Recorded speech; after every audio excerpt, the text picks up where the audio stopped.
welcome to Literary Hype. I am Stephanie, your literary hype woman, and today we're getting into a little bit of magical realism with our author conversation because we are talking about Wish I Were Here by Melissa Wiesner. This book has It's a Wonderful Life vibes, but you need to listen to this conversation to find out that that's not actually the inspiration at all, which was very surprising to me. But so along those vibes, so without any further ado, here's my conversation with Melissa Wiesner.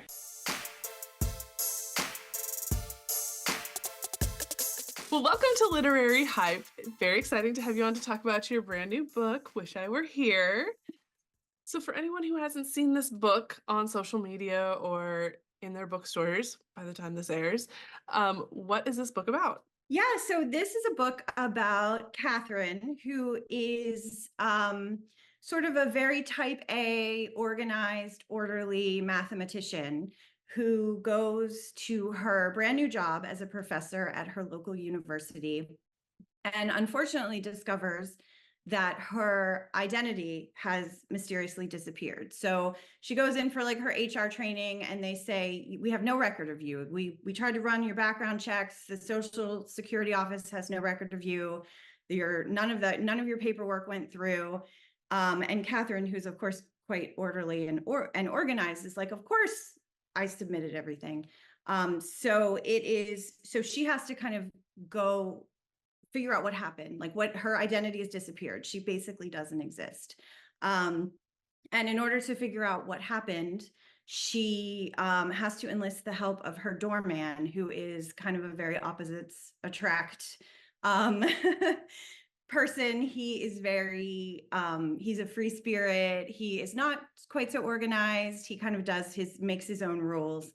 And so, of course, the two of them tracking down Catherine's identity, there are, hijinks ensue, and he also sort of enlists the help of his very big, very quirky, very Italian family, sort of along their journey to figure out what happened to Catherine. And you do dedicate this book to your Italian family. How much of your real family members was translated into characters for this story? Yeah, I'm Italian American, and my grandparents on my mother's side were fully Italian and very sort of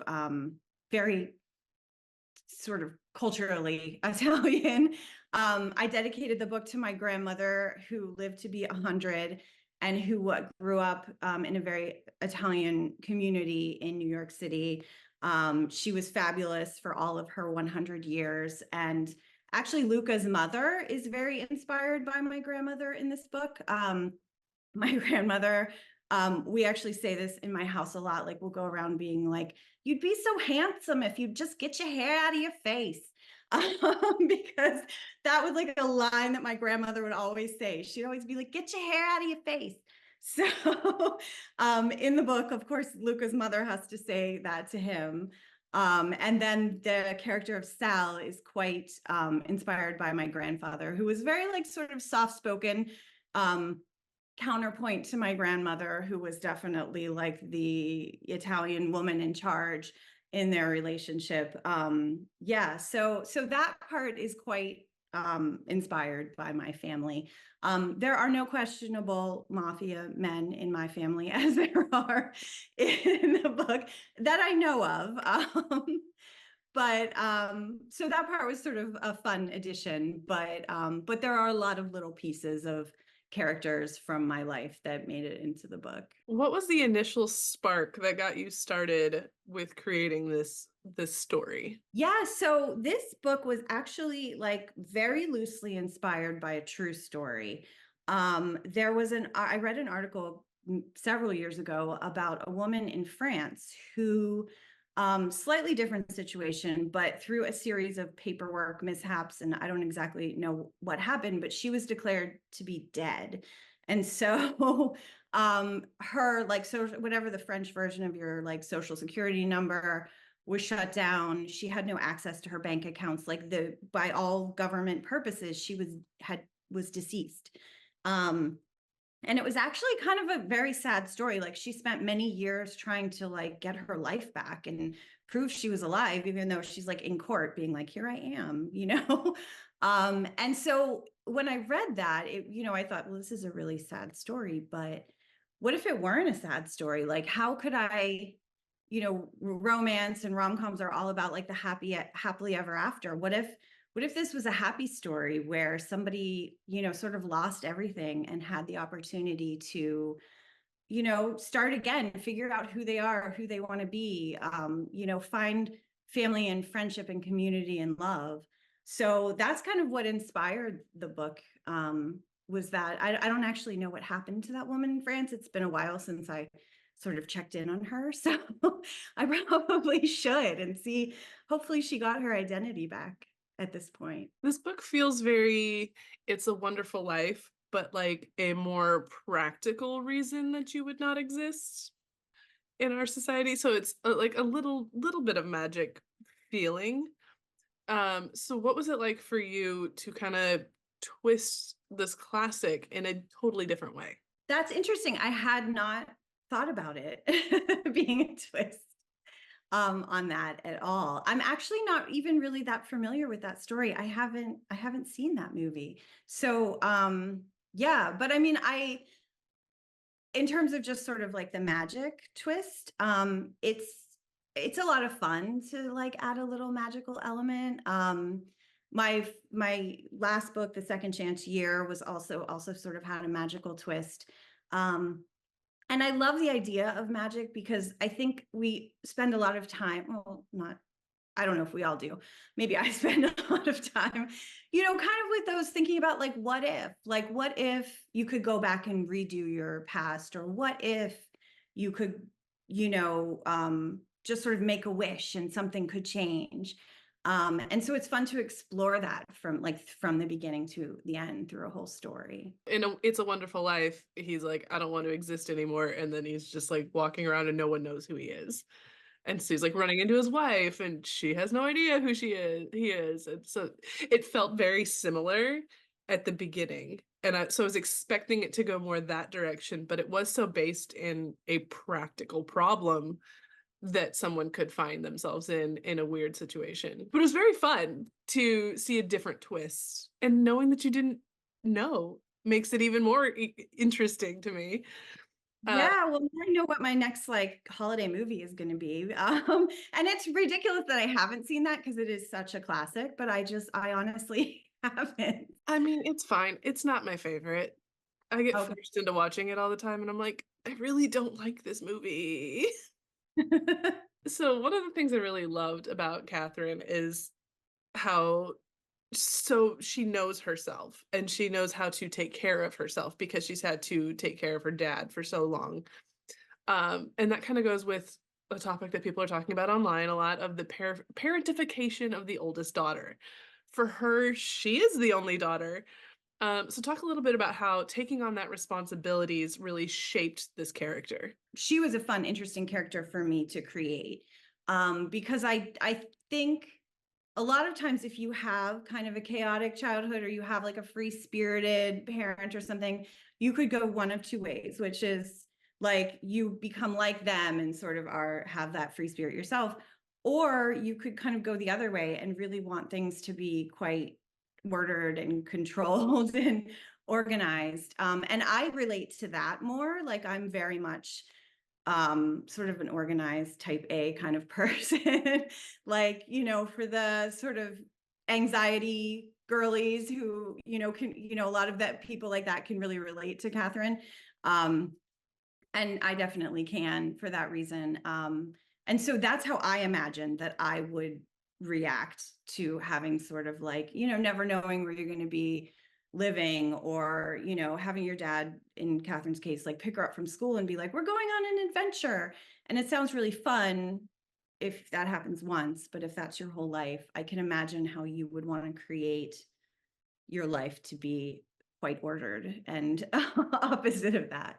So yeah, it was interesting to create that relationship between her father, who is the free spirit, and Catherine, who kind of went the other way. Did you do a lot of research into parent-child relationships for this book? Because it does heavily deal with relationships on both sides of the parents? Yeah, not specifically for this book. I actually have a degree in counseling and therapy. So, and I worked for a lot of my career before I became a full-time writer in social work.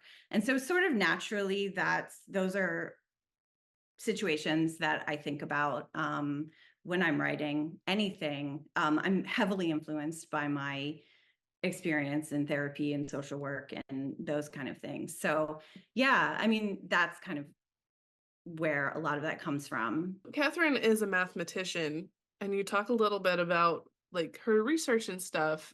How much research did you do to be able to talk about the math side of things? Because math is no fun. No, I agree. uh, and coming from social work, and I actually worked in academia for a long time. I worked in the social work department at my university. So that side of things was influenced by my personal experience. But the math, I did have to do a lot of research. Like, I tried to read research papers on specific topics. What I kind of did actually was I looked at what local like math departments are teaching. Like, so I kind of I started there looking at, like, if I were a math student, what kind of classes would I be taking? What subjects would I be taking? And from there, then I sort of delved deeper into those subjects. So like looking at like research papers and things that people had written on those subjects, trying to do it as much justice as I could in terms of making it realistic.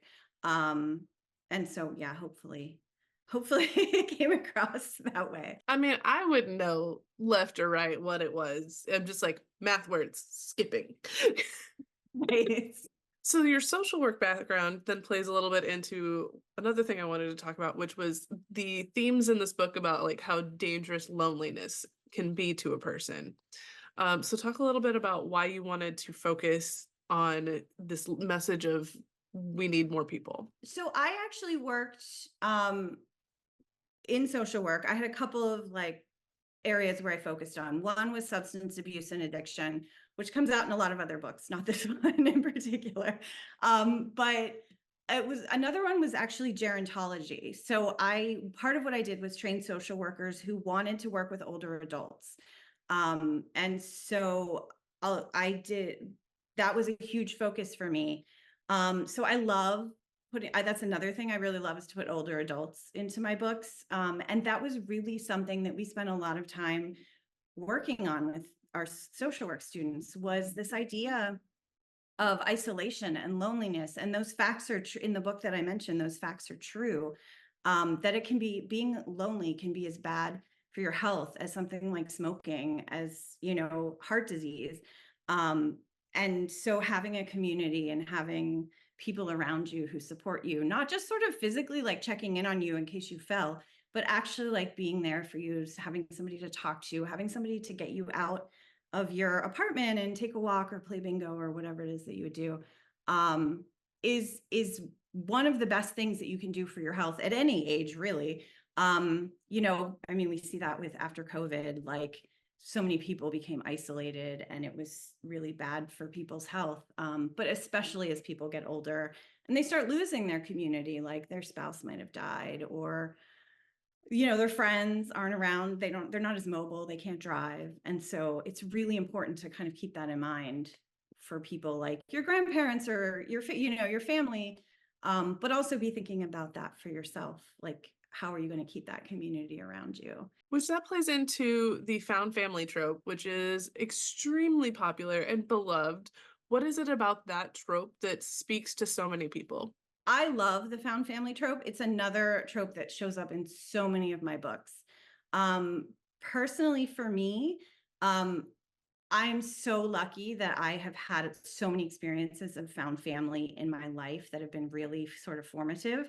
My mom and her partner have had a group of women that they have met for dinner every Friday night for probably like 30 something years. Like, I don't remember a time when my mother wasn't going to Friday night dinner, like literally every week for decades.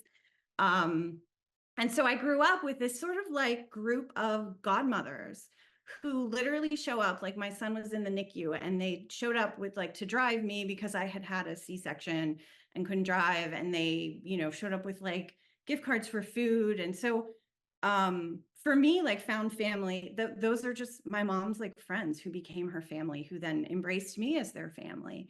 And so I see the sort of the beauty of that and the way that people support each other. And I think that what appeals to most people about that is this beautiful idea that, we have this sort of family that we're born into or adopted into, sort of legally family, but that it doesn't have to like end there. Like there's a whole world of people who will embrace us and love us, and that we can choose to love simply because we connect and we care about each other. It doesn't have to be just that legal family, but it is just as legitimately family. And I think that really appeals to a lot of people, and especially in this sort of era of isolation and loneliness. Maybe your family doesn't show up for you, but maybe there are people who do, and maybe they're really your family too. It just makes me think of Supernatural and that line of family don't end with blood. Yes. How key that line was to that show. It's kind of got that same vibe throughout this book. And on the flip side of that is Luca. So we got to talk about our main man in this story. What was it like crafting Luca as a character to be so opposite of our heroine? He was so much fun for me because he just got to be anything he wanted to be. I just really, like I said, I really relate to Catherine in a lot of ways in terms of being like organized and type A, but he was exploring his side of things where he just got to be open to possibilities, open to experiences, open to people in his life. Like he was so just sort of generous. Like if somebody came in his life and needed help, he was going to just do that because that was his personality. He was just going to be there or help them. Um, and so yeah, it was a lot of fun to sort of just have this character that I just allowed to kind of go just to be like whoever he wanted to be. And just embrace any situation he found himself in. And in your bio, it says that you grew up doing a lot of art, and Luca is an artist. Talk a little bit about the inspiration and like anything you pulled from your own life in the art space for him. I did grow up quite artistic. I wasn't a writer at all growing up, but I grew up doing lots of like, I took painting classes. I was like a very artsy, craftsy kid. So like for Christmas, my family was always getting me like whatever craft things. I made jewelry, like whatever I could get my hands on sort of physically, artistically. I was always doing that on even on the side when I was, an adult working in social work. I was always like finding I don't know, like a dresser on the street, and I'd like drag it home and paint it. And so I've always had something like that. So I do like to incorporate, like I loved adding a character who was an artist.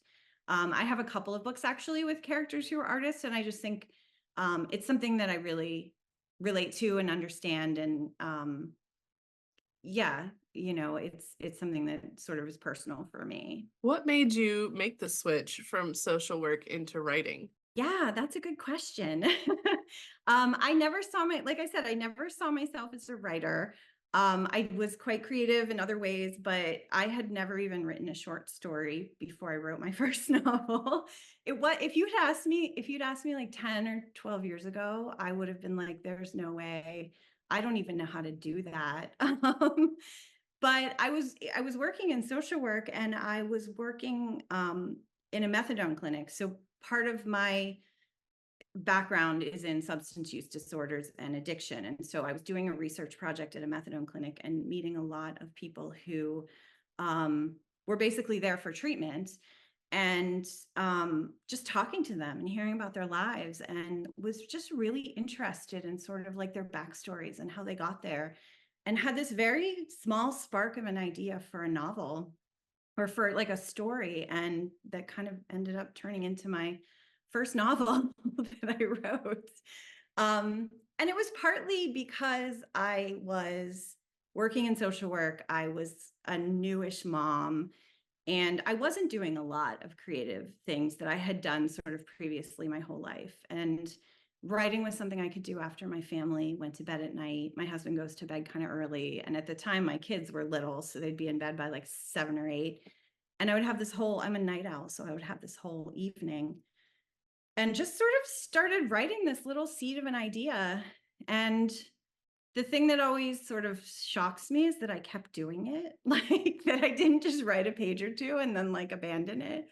But it ended up, a year and a half later, I had a book, and yeah, so that's kind of how it happened. And I'm as surprised as anybody else who knew me at the time. What do you know about writing now that you wish you would have known when you first started? Honestly, I don't think there's anything. And I say that because I think because I didn't know anything, I didn't self-edit. I didn't worry about, is this terrible? I was very open to critique. So I spent, the first couple years of crafting this book. I met a lot of authors, like just in author communities online or other writers, and we would exchange, our books and critique them. And because I didn't know anything, I was super open to like feedback. And I think if I had had training in writing, or if I had known more than I knew, I might have held back more. But I was like, I don't know. Okay. Like, I'm just going to go with this and see where it goes. And I think it was really open because I didn't have any pressure, for this to be even good. Like, it was just something purely that I was doing to have a creative outlet. And I'm just really lucky that it went farther than that. And here I am. What do you hope people take away from your books? That's a good question. I was just talking about this recently with, I just did a little talk at a library actually last week. It, because I come from social work, there's this whole sort of like tenet in social work practice around like a strengths-based perspective. And so the idea is that you're not like looking at people from like this side of like dysfunction, but you're looking at what their strengths are and like what their abilities are. And when you're like working with them, you're like asking like, what strengths do they have? Do they have community? Do they have family? Do they have like internal fortitude to help them through this situation? And I really approach my books from that perspective. Like, these are not even, I write a lot, I write lighthearted, like sort of magical fiction, but I also write more emotional, like sort of angsty romance. But none of my books are sad stories. They're all stories of like strength and overcoming hardship and becoming the best person that you can be. And that's sort of what I hope that people take from them. It's sort of that uplifting, sort of strengths-based perspective on them. What are you working on next? Yeah, so I am working on, like I said, I write sort of 2 genres with 2 different publishers. I write the lighthearted romantic comedy side of things. And then I also write sort of more angsty, emotional romance. And I'm actually working on one of those right now. So I have a contract with both publishers, and I have one more book due with the angsty emotional romance publisher. So that's what I'm working on next. I kind of go back and forth and write one of each, which is really nice. It's kind of a nice break from the really emotional stuff to then go and write something lighthearted. So I'll probably finish this book and then plot out my next sort of lighthearted romance. It's like Ashley Winstead does thrillers and romance. So she's like, 6 months of the year I'm in the sun, and then the other 6 it's very dark. Yeah. So that makes a whole lot of sense. The last question we always ask, because this is literary hype, what books are you hyped about right now? I have been definitely, because I'm writing magical books, in my kind of magical book reading era as well. I've been really lucky that I've been asked to blurb some books by other authors, but I'm also just sort of picking up some on my own. So I have 3 recommendations. One of them is Happy Medium by Sarah Adler, which is just a really fun, fresh romance. It's about a sort of a fake medium who is asked to go help one of her clients' grandsons. and she goes and ends up talking to a real ghost, which she wasn't expecting because she's been faking it that she can talk to ghosts, and suddenly a real ghost finds her. So as soon as I read the back of it, I was like, this is such a fresh new idea. I love this. And it really, it definitely lived up to the hype. I also recently read The Backtrack by Erin LaRosa, which is a really fun, nostalgic book about a woman who goes back to her childhood home to help her grandmother move, and finds a CD of, like, a mix CD that her sort of, the one that got away best friend who she left behind made for her, and discovers that when she listens to it, she can go back in the past and sort of relive what it would have been like if she had stayed in the town and stayed with him. So if you're into sort of early 2000s, like emo music, like, it's perfect. It's so fun. And then I another one that I have to recommend, it's not quite magical, but it has to do with fate, is Red String Theory by Lauren Kung Jessen. And it's such a beautiful book. It's about an artist who's always been guided by fate, who meets her match, but he's someone who doesn't believe at all in fate and destiny. And it takes place at NASA. So it really is, like, even though it really has that magical feel, it feels like stars aligning and, planets aligning and stars shining down, because they're, like, literally at NASA. So that's one that I really love if you're looking for something that feels really magical. You are the second person to recommend The Backtrack.